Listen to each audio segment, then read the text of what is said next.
Október 3. Hétfő. Reggel 8 óra. Teával kezdem a napot. A kávétól több mint 2 éve rosszul vagyok. A vizet maximum 80 fokosra forralom, előkészítem a teát, nem több mint 2 percig tartom a vízben. A zöld tea hamar megkeseredik. Nem szeretem csak frissen. Teszek bele egy kis kanálka mézet. Mikor kicsi voltam, néha délutánonként nagymamám elővette a vitrínből a kedvenc teás csészimet és epres teát ittunk. Amikor nagymamám először került a kórházba, akkor kaptam meg azt a csészét. Leülök kicsit a nappaliba. A nagy ablak elé. Néha a madarakat nézem, néha Mütyűrt, ahogy 4 éve töretlenül ugatja reggel 7-től délután 5-ig a szomszédos építkezésben dolgozó munkásokat. Vagy Kompótot, amint lustán fekszik a napon. A munkásokat hallgatom. Velük együtt egy kis manélét, fütyörészést, madárcsicsergést, betonkeverőt, repülőt, és közben olvasgatom azt a tömérdek sok címet, ami a könyves polcunkon van, és mindig eldöntöm, hogy esténként nem fogok többet telefonozni, hanem legalább 20 oldalt olvasok lefekvés előtt. Minden este. Aztán nagy nehezen elhatározom, hogy kezdeni kell valamit az életemmel, szóval elmegyek zuhanyozni. Amennyire lehet, próbálom rövidre fogni. Környezetvédelem, globális felmelegedés, gázszámla. Telik az időm, végzek.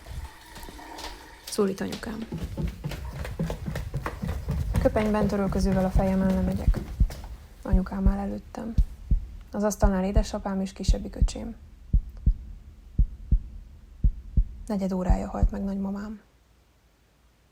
Megölel. Apukám az öcsémet öleli meg. Én pedig állok és próbálom utolérni az érzéseimmel a gondolataimat. Mint amikor a kisgyerek leesik, és ettől annyira meglepődik, hogy sírni csak pár másodpercre rákezd el, mikor a fájdalom elérkezik a fejébe is. Hogy most fáj. De van az 5-6 másodperc, amikor üres vagy. Tisztában voltam vele, hogy ez lesz, és azt hittem, nem tud majd meglepetésként érni. De erre nem lehet felkészülni. Így tudtam meg, hogy meghalt nagymamám. Október 3-án. Aznap zakuszkás kenyeret reggeliztem, és életemben először láttam halottat.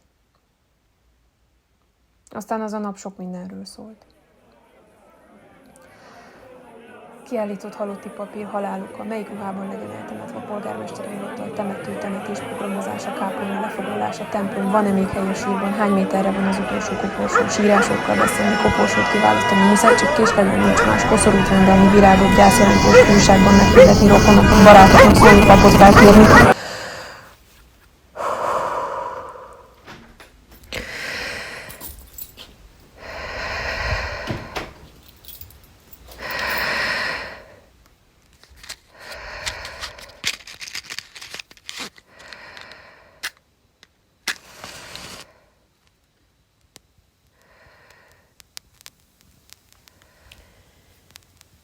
Este értem oda, mikor már az ágyamban voltam, hogy először ütött meg a hír. Mikor elővettem a tőle kapott leveleket. Amikor ránéztem arra sok tárgyra a szobámban. Ékszerek, receptek, növények, könyvek, ruhák, fényképek, rajzok. Mind-mind hozzákötnek. Szóval meghalt. Egyszer azt olvastam, hogy a tudatalattink számára felfoghatatlan saját életünk valóságos véget érése. Vagyis, hogy én is meg fogok halni. Gondolom, az valami más számrendszerben van. Nagymamám is most valami más számrendszerben van. Kicsit elfáradtam.